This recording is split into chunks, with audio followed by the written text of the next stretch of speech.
camera equipment. To the first union in American history.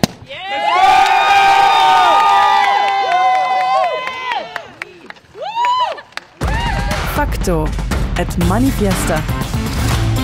Chris Smalls and Manuel Toomey. For the people who don't know you, can you tell us who is Chris Smalls? What has he done? You talked already about Amazon. Can you explain a bit more? I try to tell people and remind people, not only myself, that 3 years ago I was just a single parent father trying to do the right thing and protect myself and my family from COVID. I'm just an average person that grew up in a single parent home, a single mother. I love sports, I love music, I love to interact with people. I've always been a people person my whole life. And when it came to organizing Amazon 3 years ago, when I walked out of the warehouse over COVID-19, if you'd have told me I'd be sitting here as a union president, I'd have been looking at you like you were crazy. So for me, I tell everybody I'm just a working class person that's just trying to fight for my right in survival mode. We all felt the, I guess you could say, the repercussions of COVID-19 and the pandemic, of how bosses and the exploitation of workers trickled down to the average worker. And when Amazon fired me, you know, what happened to me publicly in the US, I didn't want to see happen to other people. So forming a union, forming an organization, forming a community around me that's going to give me the strength and courage to continue fighting is something that anybody and everybody can do, not just myself. So for me, I like to say, Amazon didn't know who I was when they fired me. I was a really good employee for them, really model employee. And now I just play for a different team, you know? I play for the team of the people, and I'm a leader of a great independent worker union now for the first time in American history. And I'm very proud and honored to be representing the workers of Amazon. Do you have experiences or examples where you can see it really clear in what way they exploit the workers? Think about this. During the pandemic, billionaires made the most money they ever made in their lifetime or their tenures in their industries. All of them. They all benefited from the pandemic. Meanwhile, hundreds of thousands of us, if not millions of us, lost our lives, lost everything. If people didn't realize that, I don't understand, well, I can't understand why they're not as angry or upset as I am. Problem is that we live in a society where the government, the corporations, billionaires, they understand the distractions of life. They understand it, trust me. They know by putting us back in work, putting us back in our jobs, squeezing us to the limit where we have to just think about work and how we're going to survive, how we're going to pay our bills, how we're going to live the next day. They know, they calculate all of this. They seen the uprisings during the pandemic, and they seen how they declined when everybody went back to work. They want us to stay divided and stay disconnected from everything. They don't want us to talk about our wages among our colleagues. So exploitation of workers is never going to go anywhere. And I have to tell people this, I'm sorry to break it to you. You don't become a billionaire. There's no such thing as a good billionaire. I'll tell you that right now. There's no such thing. You had to exploit a class of people. Not just a particular group, a class of people in order to become that rich. To have more money than 10,000 lifetimes, oh yeah, you exploited some people. How you do that is a different way. Corporations, billionaires, Amazon, UPS, DHL, no matter what it is, whatever industry you want to talk about, auto industry, they know by paying us the bare minimum, by having a system that's designed to hire and fire, they know by doing this, get rid of the people that want to come together, collectively fight for a union. We have to continue, no matter if you're fired or not, because I'm an example of a fired employee, that no matter what happens to the worker, the message, the community around us have to continue to fight. We have to be our own cavalry. There's no other cavalry coming for us. If we don't organize, nothing is going to be given to us. They're not going to say, you know what, let me give everybody a raise today, just for the hell of it. No, labor unions are the reason why there's 8-hour work days, are the reason why there's 40-hour work weeks. We have to continue to organize and fight until we can't no more, because nobody is going to give it to us. And that's what I've learned in my short, and I have to remind everybody, my short 3 years of organizing in the labor movement, that there's no cavalry. We have to do it ourselves, and there's strength in numbers. As I mentioned, Jeff Bezos, Elon Musk, Mark Zuckerberg, whoever, none of them none of them have the amount of power as we do as a working class. That's a really strong message, because it is true that we don't see our strength ourselves. We think, oh no, I don't want to unionize because maybe they will fire me and I will lose my job and I will lose everything. But we don't see the strength that we form. We're all together. And it's also giving hope to those people, the message of us all together fighting for our rights. And I think that's a really strong message to give to everyone who is hesitating to fight for their rights or to join a union. And Chris, honestly, you look so dope. I really like your style, your vibe. And when I look at you, it makes me want to join the union too. And I'm like, that's crazy, because young people here in Belgium, they have this negative view of unions, mostly because they think it's boring, it's for old people. How do you manage to convince so many young men and women to join the union and to fight for their rights? Making unionizing cool again. When I was a kid, if you'd have told me that I could be as cool as a rapper, as a union, trade union leader, I would have been doing this a long time ago. Kids growing up, a lot of us try to become either musicians, celebrities, artists. They like to play professional sports. That was my dream as well. I had the same aspirations. I wanted to be in the NBA. I wanted to play for the New York Knicks. I wanted to grow and be a famous celebrity or a celebrity-style rapper as a kid. I never thought about being in a union or being a union leader or a leader amongst the people for any type of the things that I'm fighting for now.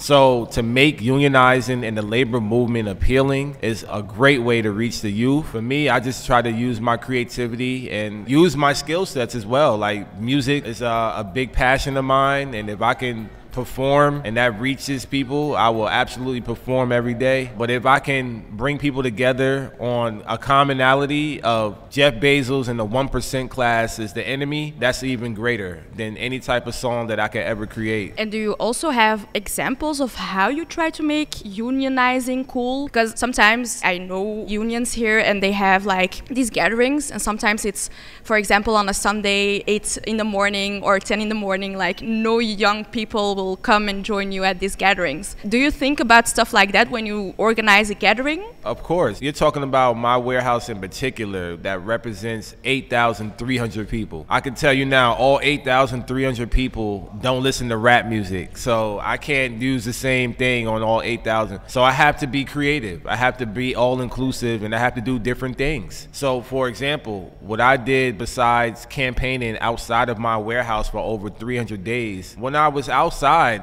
every night I made that space feel like it was a welcoming environment, sort of like a mini micro fraction of Manifiesta. I didn't have the big tents. I had a little small tent, but I had a bonfire. We had music out there. We rejoiced. We held hands. We prayed. We sing. We danced. We laughed. We socialized together, and building that little community right outside the warehouse where workers going to and from work, they saw that every day, and they're like, hey, I want to be a part of that. I don't want to be left out. Everybody's talking about Chris and what he's doing outside. I want to be a part of that community. It was a safe haven. And when you're talking about organizing people, when they're going up against $1 trillion company named Amazon that surveils them every day, you got to create a safe haven for them.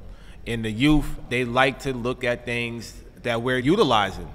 Social media was a big factor for us. For example, I can tell you now, Amazon hates the fact that we use TikTok so well. We use TikTok to the T. It got so viral that they sent 4 letters to the government trying to stop our TikTok account. So we got to understand these tools that are given to us, even though they may be tech-driven or tech-controlled, we can absolutely utilize them to get our instant messages out to the mass and the youth instantly at the tip of our fingers. And just being creative, it always helps. That's the only way, once again, we're able to spread this message.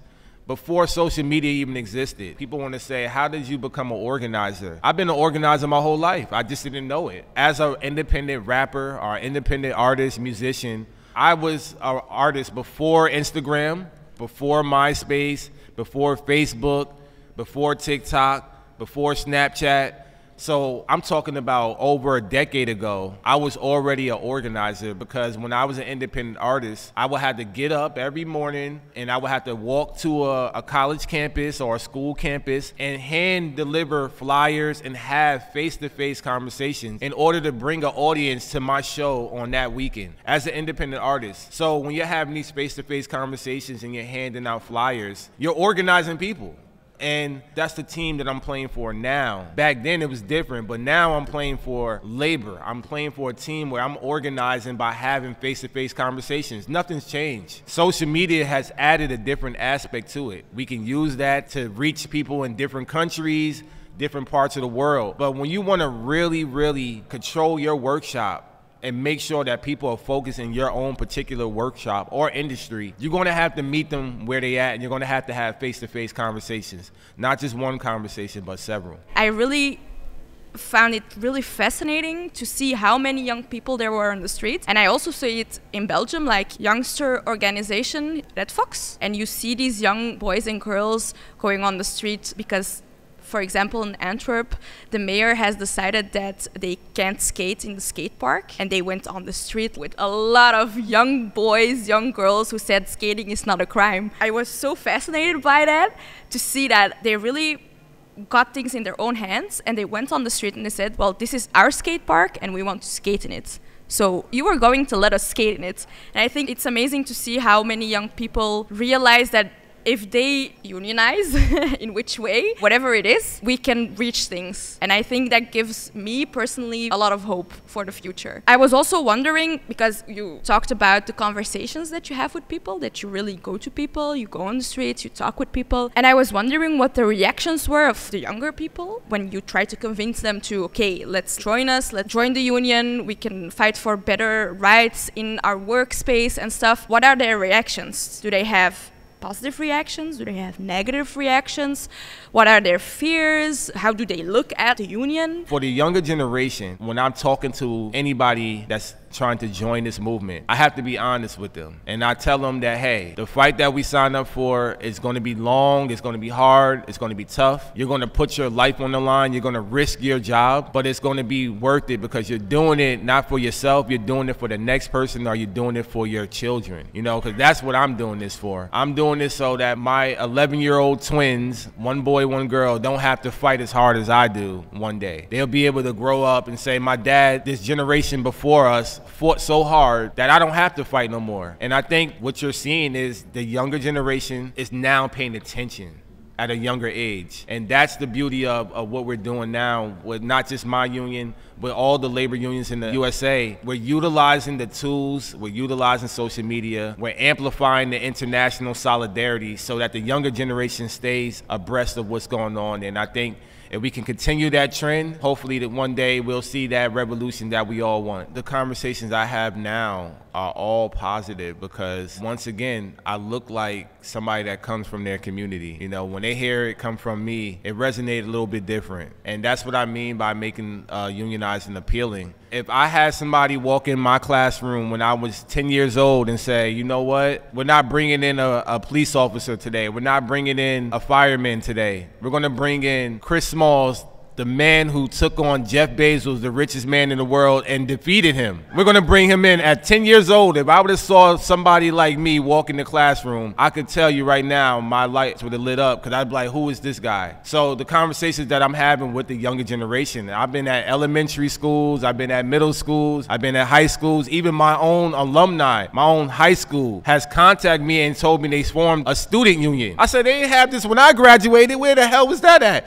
But it's good that they're paying attention to the things I'm doing and the things that we're doing in labor at that age, because I didn't have that opportunity. And a lot of people, a lot of kids don't have that opportunity. They don't learn the real history, whether it's in America or whether it's over here. They learn about what they teach you and what they want you to know, the propaganda they want you to know. I can tell you now, Christopher Columbus didn't discover America. So we have to teach the real history of labor, and not just teach the real history of labor and learn from it. We're still writing history as we speak. So bringing in modern day trade unionist leaders into the classrooms, meet at skate park, doing events like Manifiesta every year, bringing the community to where labor meets is how we're going to bring the younger generation into this fight. And slowly but surely that's been happening. You know, when I went to the White House last year and they told me I'm going to meet the President of the United States, they told me a few things. They said I have to possibly change how I look before I even go to the White House.